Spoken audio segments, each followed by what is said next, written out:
Bonjour et bienvenue dans les recettes de Sarah. Aujourd'hui, nous allons aller en Norvège pour faire un romgrot. On va vraiment parler de se nourrir de la parole. J'aime particulièrement ce verset que nous allons découvrir parce que c'est comme le fondement des recettes de Sarah. Ouvrez votre livre de recettes dans Matthieu 4,4.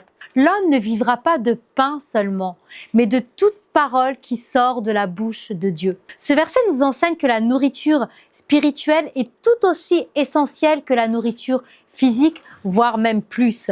La parole de Dieu nourrit notre âme, nous fortifie et nous guide à travers les défis de la vie. Le romgrot, c'est une crème chaude à base de crème aigre, de lait et de farine. C'est un plat traditionnel norvégien qui illustre la simplicité et le réconfort. Tout comme ce plat réchauffe le corps dans les froides journées nordiques, la parole de Dieu apporte chaleur, force et réconfort à notre esprit. Elle est une source d'alimentation continue qui nous aide à rester solides et équilibrés dans nos vies. Alors, les ingrédients dont nous allons avoir besoin, c'est cette crème aigre qui va représenter la grâce de Dieu, riche et abondante, qui apaise et réconforte nos âmes. On aura besoin également de farine qui va évoquer la fondation solide de la foi, indispensable pour nourrir notre esprit. Besoin également de lait qui va symboliser la douceur et la parole de Dieu qui nous instruit et nous fortifie. Et du sucre qui va vraiment rappeler la joie que procure une vie nourrie par les enseignements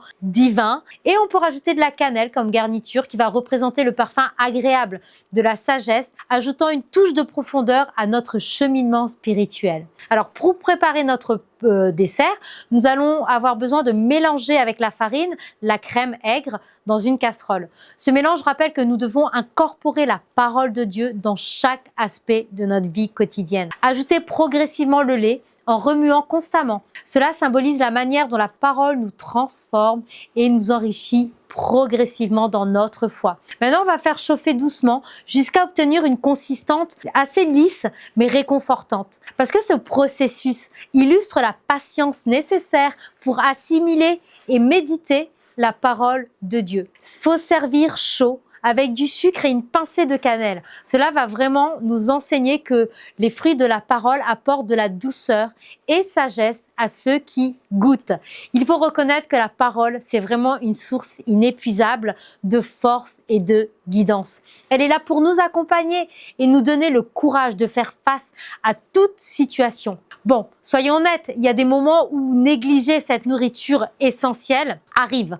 On pense qu'on peut s'en passer, qu'on est assez fort pour avancer seul. Pourtant, ça crée un vide qu'on finit par ressentir tôt ou tard. Et même si on lit la parole sans l'appliquer, c'est comme cuisiner sans jamais manger. On passe à côté de ce que vraiment la parole peut faire en nous. Alors prenons le temps de savourer et de vivre pleinement sa vie en Christ. Prenez quelques minutes chaque jour pour méditer sur un passage des Écritures en réfléchissant à la manière dont Dieu veut nourrir votre âme. Demandez-lui de vous révéler des clés pour grandir spirituellement et pour partager cette nourriture avec les autres. Et pourquoi ne pas explorer aussi les recettes de Sarah? Abonnez-vous à ma page YouTube, partagez ces recettes édifiantes autour de vous et surtout, j'espère que vous ne manquerez aucune recette parce que vous allez y trouver une inspiration spirituelle supplémentaire qui allie la parole de Dieu et des mets délicieux pour nourrir à la fois votre cœur et votre esprit.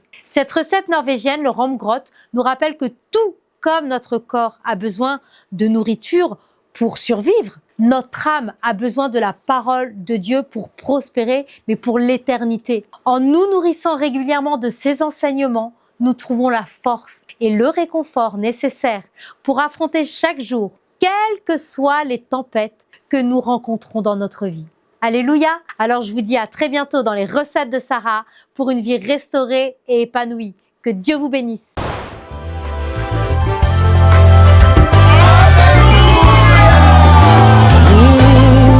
Le monde attend de nous un signe, la révélation de tes anges.